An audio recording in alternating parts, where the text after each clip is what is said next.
আসসালামু আলাইকুম। আজ আমরা ইংরেজি গ্রামারের একটি খুব গুরুত্বপূর্ণ টপিক শিখব, যার নাম কন্ডিশনাল সেন্টেন্স। অনেক শিক্ষার্থী এই টপিককে ভয় পায়, কারণ এখানে 4 ধরনের কন্ডিশনাল, বিভিন্ন স্ট্রাকচার, টেন্স আরও অনেক নিয়ম থাকে। কিন্তু আমি আপনাকে কথা দিচ্ছি, আজকের ভিডিওটি শেষ পর্যন্ত দেখলে আপনি শুধু কন্ডিশনাল বুঝবেন না, নিজেও সহজে বাক্য তৈরি করতে পারবেন। তাহলে শুরু করা যাক। তো প্রথমে আমরা বোঝার চেষ্টা করব কন্ডিশনাল সেন্টেন্স কি। আমরা কিছু উদাহরণ দিয়ে এগুলো বোঝার চেষ্টা করব। তো আমি নিচে 3টা উদাহরণ দিয়েছি, এগুলোর থেকে আমরা এক এক করে বুঝব। তো প্রথম উদাহরণ দেখি, কি লেখা? If you study attentively you will pass the exam. তাহলে প্রথম বাক্যটার যদি আমরা মিনিং করি, ইফ ইউ স্টাডি অ্যাটেন্টিভলি, যদি তুমি মনোযোগ সহকারে পড়ো, you will pass the exam, তুমি পরীক্ষায় উত্তীর্ণ হবে। তো প্রথম অংশটা দ্বারা এখানে আমাকে কি বোঝাচ্ছে? শর্ত। প্রথম অংশটা দ্বারা কি বোঝাচ্ছে? শর্ত। আর দ্বিতীয় অংশটা দ্বারা বোঝাচ্ছে ফলাফল। যে শর্তটা কি? যে যদি তুমি মনোযোগ সহকারে পড়ো, তবেই তুমি কি করতে পারবা? পরীক্ষায় উত্তীর্ণ হতে পারবা। এটা হচ্ছে কি? ফলাফল। আমরা দ্বিতীয় বাক্যটা এখন দেখব। দ্বিতীয় বাক্যটা ছিল if you do not study attentively, যদি তুমি মনোযোগ সহকারে পড়াশোনা না করো, you will not pass the exam, তুমি পরীক্ষায় উত্তীর্ণ হতে পারবে না। তো এখানেও প্রথম অংশটা দ্বারা বোঝাচ্ছে শর্ত, এবং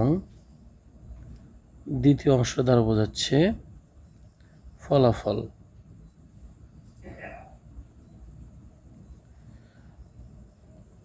আমরা তৃতীয় উদাহরণটা বোঝার চেষ্টা করব। মূলত দ্বিতীয় এবং তৃতীয় উদাহরণটা একই। দ্বিতীয় উদাহরণে ইফ এবং নট ব্যবহার করা হয়েছে, এবং তৃতীয় উদাহরণটাতে ইফ নটের পরিবর্তে আনলেস ব্যবহার করা হয়েছে। তো আমি যদি বলি if plus dot dot dot plus not, অর্থ হচ্ছে যদি না, আর আনলেস অর্থ হচ্ছে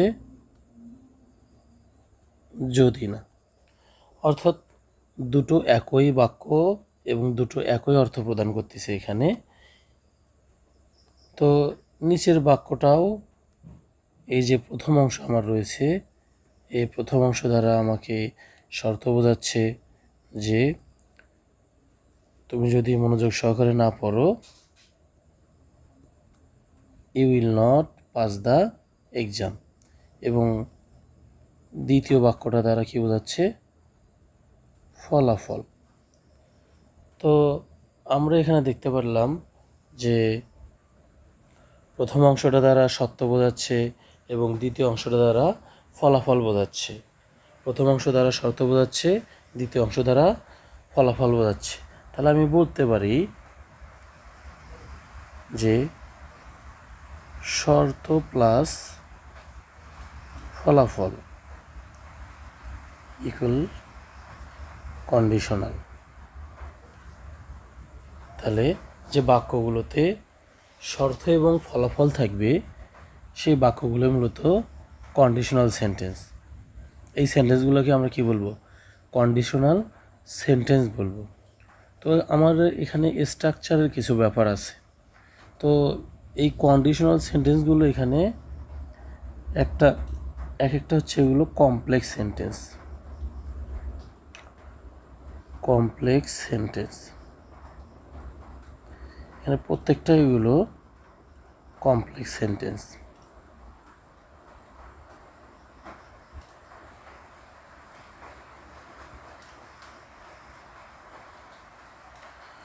তো আমরা জানি কমপ্লেক্স সেন্টেন্সের কয়টা অংশ থাকে? দুইটা অংশ থাকে বা দুইটা ক্লজ থাকে। একটা হচ্ছে সাবঅর্ডিনেট ক্লজ আর একটা হচ্ছে প্রিন্সিপাল ক্লজ। যেহেতু এখানে ইফ হচ্ছে সাবঅর্ডিনেটিং কনজাংশন,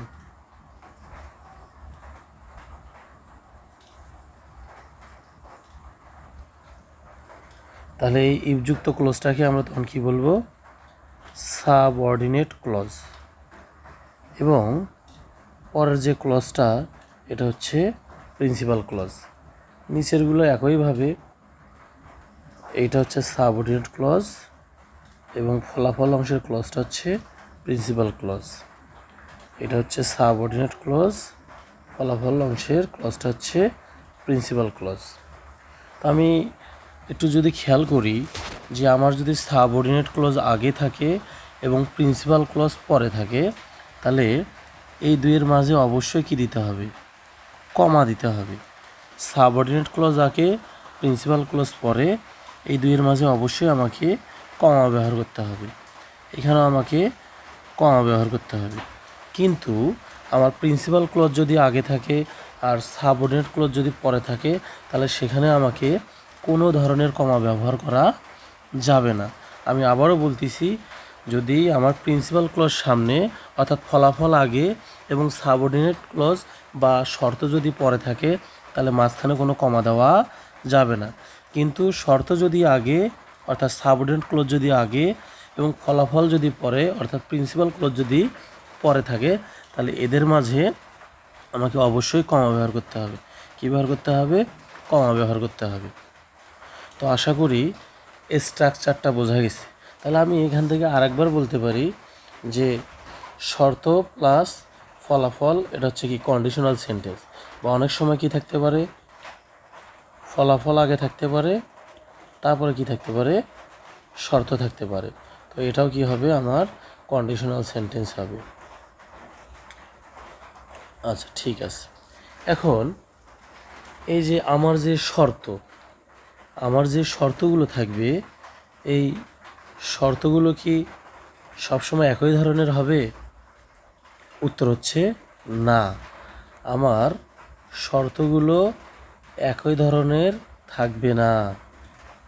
আমার শর্তগুলো কি কি হতে পারে এইটা এখন আমাদের জানতে হবে। 1 নাম্বার, আমার যে শর্তটি রয়েছে এটা কখনো কি হতে পারে? সত্য হতে পারে, সব সময় সত্য হতে পারে। আবার আমার শর্তটি কখনো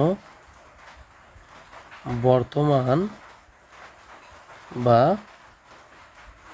ভবিষ্যতে সম্ভব এমন ঘটনা হতে পারে।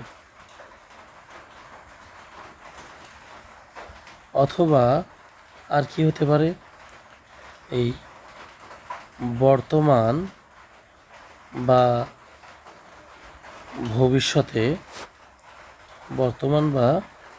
ভবিষ্যতে অসম্ভব অথবা অবাস্তব অথবা কাল্পনিক ঘটনাও হতে পারে। আবার কি হতে পারে? যে অতীতে ঘটেনি এমন অবাস্তব অথবা কাল্পনিক ঘটনা, যা সাধারণত কি তৈরি করবে? যা সাধারণত আফসোস প্রকাশ করবে।